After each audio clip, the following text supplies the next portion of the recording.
Hey Math Strategies dudes, I'm going to do a quick tutorial on how to solve this puzzle. So they're all one-step equations. It's all pretty straightforward, but the format of it is a little bit weird. So you start all the way down at the bottom. We're going to solve 6 times x equals negative 12.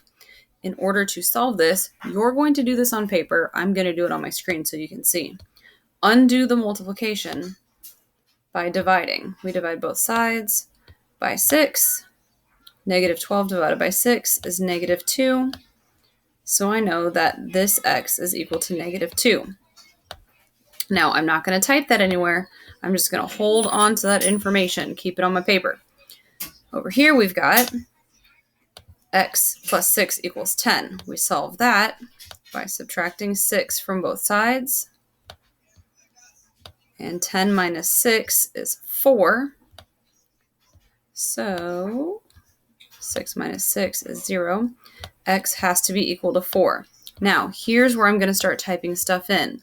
I need to take the value of x for this one and the value of x for this one and add them together.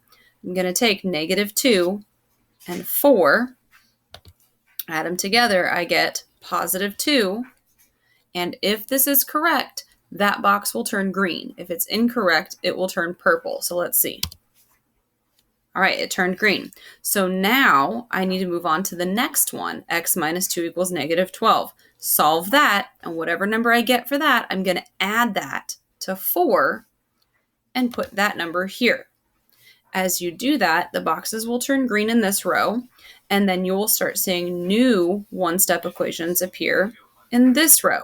And you'll repeat the process, moving your way up the pyramid as long as your boxes keep turning turning green. If they turn purple, you need to go back and make sure A, you added your answers correctly, and B, you solved the one-step equations correctly. I will be available on GoGuardian if you need me.